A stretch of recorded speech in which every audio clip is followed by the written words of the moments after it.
በዚህ ሳምንት እውነቴን ነው የምላችሁ ስሜቴን የረበሸኝ ነገር ብዙ ጊዜ እኔ ቢሮ እንግዶች ሲመጡ ኑ ቆንጆ ቡና ብዬ ምናልባት በአዲስ አበባ ውስጥ ቁጥር አንድ ይሆናል ብዬ የማምንበት ቦታ ላይ ሄጄ ሰዎች ባረግ የሰማሁት ነገር ማመን ያቃተኝ ተዘግቷል። በገበያ እጥረት ነው።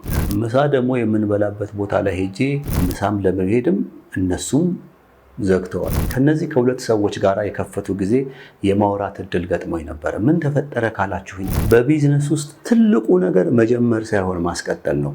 ወይም ደግሞ ግብይት በጣም ትልቅ ቦታ ይዛል። በተለይ አስታውሳለሁ አንድ የዘጋችሁን የቤት ኪራይሽን ብቻ ከፍለሽ የከፈልሽውን እስከጨርሽ ነው የምትቆዩ ብያታለሁ። ለምን እንደዚህ ያልከኝ? ምግቡ ላይ ብቻ ሳይሆን ማስታወቂያውም ላይ ትኩረት ማድረግ አለብሽ ስላት ነበር። ከዚህ ነገር ጋር የተገናኘ በተለይ ቢዝነስ የጀመራችሁ ሰዎች አሁን እኔም ሁላችንም እንዲህ ነገር ላይ ሊገጥመን ይችላል። ከዚህ ሊያድናችሁ የሚችል የኔም ስራዬ ስለሆነ ነው። ነገ ንስር ሶሻል ሚዲያ ማኔጅመንትና ሲኦሲ ሴልስ ወይ ትሸጣለህ በሚባልበት ስልጠናው እንደ ንስር ከፍ ያለ ክፍያው ግን እንደ እውነተኛ ወዳጅ ኪስ በማይጎዳ እውነት ነገ ቢዝነስ ያላችሁ ሰዎች መምጣት አለባችሁ።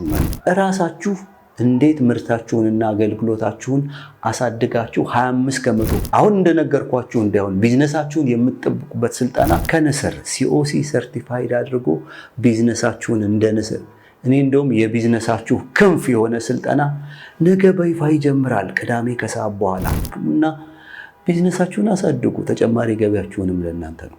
ምናልባት ይህ መልእክት ለእናንተ ደርሶ ከሆነ ስልጠናው እንደ ንስር ከፍ ያለ ክፍያው ግን እንደ እውነተኛ ወዳጅ ኪስ በማይጎዳ አንድ ኮርስ 2000 ብር እና 2000 ብር ብቻ ሌሎች 10000 ብር እያሉ መልካም አጋጣሚ ከፊት አፍሮ ከኋላ መላጣ ነው።